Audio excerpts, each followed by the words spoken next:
সুস্মিতা, আমি এখন আছি রংপুর বেগম রোকেয়া বিশ্ববিদ্যালয়ের ২ নম্বর যে গেট তার সামনে, এবং এখানে আমার পিছনে আপনিও দেখতে পাচ্ছেন যে শত শত শিক্ষার্থী এখানে কিন্তু এসেছেন ডক্টর মোহাম্মদ ইউনূসকে স্বাগত জানানোর জন্য। এখানে বৈষম্য বিরোধী ছাত্র আন্দোলনের যারা সমন্বয়ক এবং কর্মী তারাও আছেন, এবং সাধারণ শিক্ষার্থী তারাও আছেন, বেগম রোকেয়া বিশ্ববিদ্যালয়ের শিক্ষার্থী আছেন।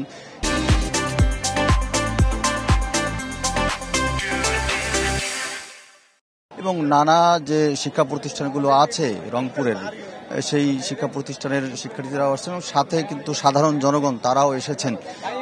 এবং ডক্টর ইউনূসকে ঘিরে এখানে রংপুরে আমরা সকাল থেকে দেখেছি যে সতর্ক অবস্থানে সেনাবাহিনীর সদস্যরা, বিজিবির সদস্যরা আছেন, এবং প্রতিটা মোড়ে মোড়েই কিন্তু সতর্ক অবস্থানে আমরা দেখেছি।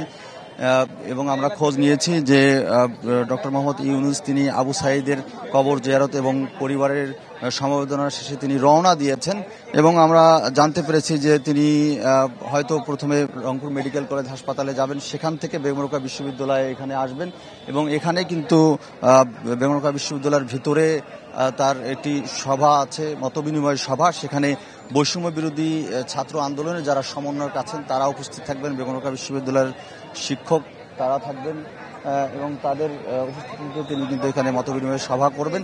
এবং আমরা বৈষম্য বিরোধী যারা ছাত্র আন্দোলনের নেতাকর্মী আছে, শিক্ষার্থী আছে, তাদের সঙ্গে আমরা কথা বলেছি। তারা বলছেন যে তাদের কিছু দাবি আছে ডক্টর ইউনূসের সামনে, সেই দাবিগুলো উপস্থাপন করবেন, এমনটি কিন্তু সমন্বয়করা আমাদেরকে জানিয়েছেন। এবং যারা তার সঙ্গে মতবিনিময় করবেন সমন্বয়করা, তারা কিন্তু বেগম রোকেয়া বিশ্ববিদ্যালয়ের ভিতরে আছেন, এবং ডক্টর ইউনূসকে কিন্তু স্বাগত জানানোর জন্য এই যেখানে আবু সাঈদ বেগম রোকেয়া বিশ্ববিদ্যালয়ের ২ নম্বর গেটের সামনের যে সড়ক, যেখানে নিহত হয়েছিলেন ১৬ জুলাই, বুক পেতে দিয়েছিলেন হাত উঁচিয়ে, এখানে নিহত হয়েছিলেন, সেখানে কিন্তু শত শত এবং অনেক শিক্ষার্থী, হাজার বললে ভুল হবে না, এখানে কিন্তু উপস্থিত হয়েছেন।